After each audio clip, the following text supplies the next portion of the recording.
അമ്മയ്ക്കും അച്ഛനും ഞങ്ങൾ 6 മക്കളാണുള്ളത്. മൂത്തത് ഞാനായതുകൊണ്ട് എന്നെ എത്രയും പെട്ടെന്ന് കല്യാണം കഴിപ്പിച്ചയക്കണം എന്നായിരുന്നു അവരുടെ ചിന്ത. അവർ എനിക്ക് വേണ്ടി ചെറുക്കനെ നോക്കാൻ തുടങ്ങി. നല്ല ബന്ധം കിട്ടിയാൽ പെട്ടെന്ന് നടത്താനായിരുന്നു അവരുടെ പ്ലാൻ. എൻ്റേത് കഴിഞ്ഞാലല്ലേ എൻ്റെ താഴെയുള്ള അനുജത്തിമാരെയും പറഞ്ഞേക്കാൻ. അങ്ങനെ എനിക്ക് പറ്റിയ ചെറുക്കനെ എൻ്റെ വീട്ടുകാർ തന്നെ കണ്ടെത്തി തന്നു. പെണ്ണ് കാണാൻ ചെറുക്കനും കുടുംബക്കാരും എൻ്റെ വീട്ടിലേക്ക് വന്നു. ചേട്ടന് എന്നെയും എനിക്ക് ചേട്ടനെയും ഇഷ്ടമായി. എൻ്റെ വീട്ടുകാർക്കും ചേട്ടനെ ഒരുപാട് ഇഷ്ടമായി.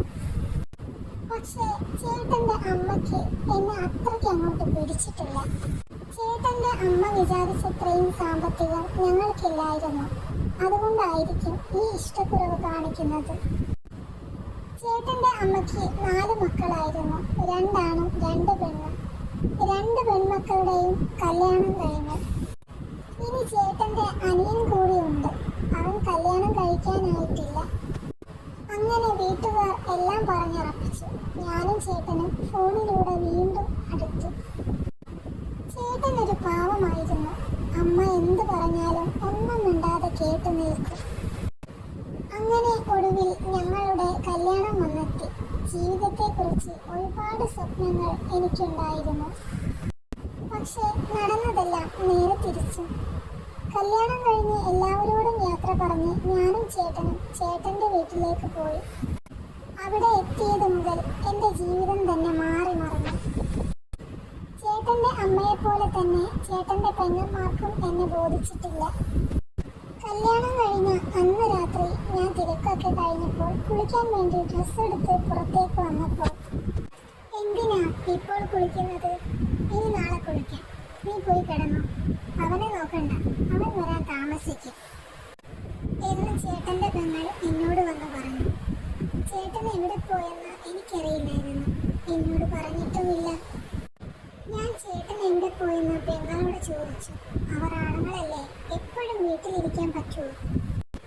ആവശ്യങ്ങൾക്ക് പുറത്തു പോകണ്ടേ എന്നായിരുന്നു അവരുടെ മറുപടി. ഞാനൊന്നും മിണ്ടാതെ എൻ്റെ റൂമിലേക്ക് പോയി. ചേട്ടനെ കാത്ത് ഒരുപാട് നേരം ഇരുന്നു. സമയം ഏറെ കഴിഞ്ഞിട്ടും ചേട്ടൻ വന്നില്ല. ഞാൻ അറിയാതെ ഉറങ്ങിപ്പോയി.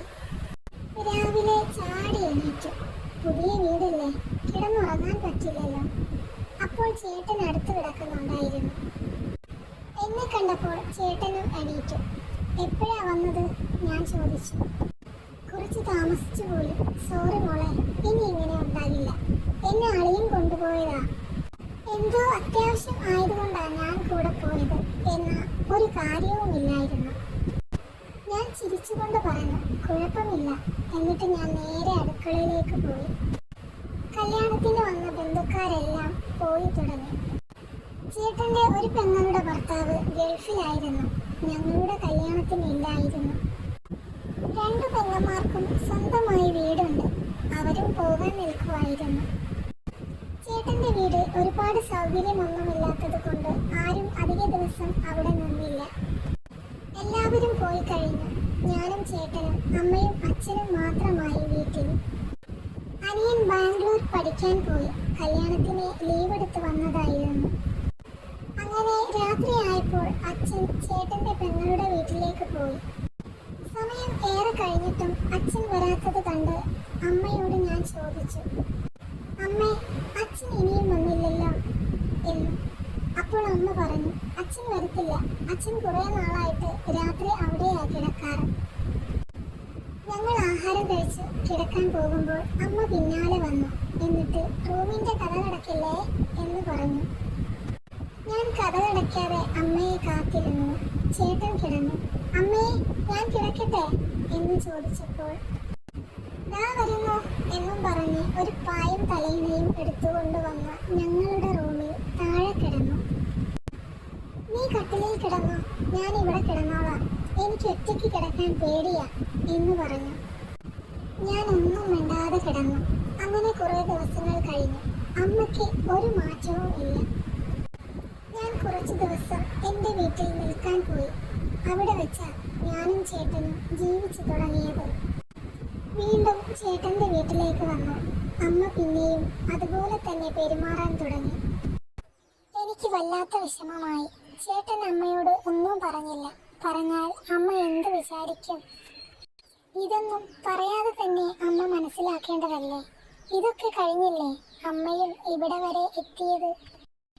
ഞങ്ങളുടെ കല്യാണം കഴിഞ്ഞ് മാസങ്ങൾ കടന്നു പോയിട്ടും അമ്മയ്ക്ക് യാതൊരു മാറ്റവുമില്ലായിരുന്നു. കല്യാണം കഴിഞ്ഞിട്ട് 2 വർഷം കഴിഞ്ഞു. എല്ലാവരും ചോദിക്കാൻ തുടങ്ങി വിശേഷമൊന്നും ആയില്ലേ എന്ന്. എൻ്റെ വീട്ടുകാരുടെ നിർബന്ധപ്രകാരം ഞങ്ങൾ ഡോക്ടറെ കാണിച്ചു. ഒരുപാട് ടെസ്റ്റുകളെല്ലാം ചെയ്തു. 2 പേർക്കും ഒരു കുഴപ്പവും ഇല്ല. അമ്മയുടെ കാര്യം ഞാനോ ചേട്ടനോ ആരോടും പറഞ്ഞതുമില്ല. ഒരു ദിവസം സഹികെട്ട് ഞാൻ എൻ്റെ വീട്ടിൽ ഈ കാര്യം പറഞ്ഞു. കാര്യം കേട്ടപ്പോൾ അച്ഛനും അമ്മയും ഞെട്ടിപ്പോയി. നീ എന്തുകൊണ്ടാണ് ഞങ്ങളോട് ഇക്കാര്യം നേരത്തെ പറയാതിരുന്നതെന്ന് അവർ ചോദിച്ചു. അമ്മയല്ലേ അച്ഛാ, അതുകൊണ്ടാ ഞാൻ ആരോടും ഒന്നും പറയാതിരുന്നത്.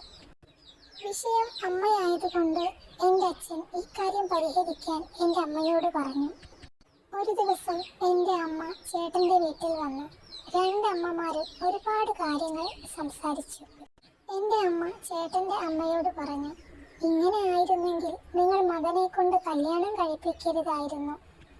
നിങ്ങളുടെ 2 പെൺകുട്ടികളെയും കല്യാണം കഴിച്ചതല്ലേ? അവരും ഭർത്താവും റൂമിൽ കിടക്കുമ്പോൾ അവരുടെ അമ്മായിയമ്മ അവരുടെ കൂടെ റൂമിലാണോ കിടക്കുന്നത്? ഇത് ശരിയാണോ? പുറത്തിറങ്ങിയാൽ നാണക്കേടല്ലേ എന്നൊക്കെ എൻ്റെ അമ്മ ചോദിച്ചു. ചേട്ടൻ്റെ അമ്മ ഒന്നും മിണ്ടിയില്ല. അവിടുന്ന് എഴുന്നേറ്റ് പോയി. അന്ന് രാത്രി ചേട്ടൻ്റെ അമ്മ അച്ഛൻ്റെ കൂടെ മോളുടെ വീട്ടിലേക്ക് പോയി. പിന്നെ കുറേ നാൾ അങ്ങനെ ആയിരുന്നു.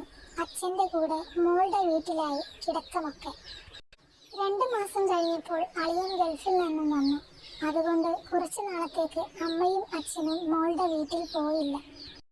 അതിനുശേഷം അമ്മ പിന്നെ റൂമിൽ വന്ന് കിടന്നിട്ടില്ല. കുറച്ചു നാൾ കഴിഞ്ഞപ്പോൾ ഞാൻ ഗർഭിണിയായി. പിന്നീട് അമ്മയുമായി. ആദ്യത്തെ കൺമണി പെൺകുഞ്ഞായിരുന്നു.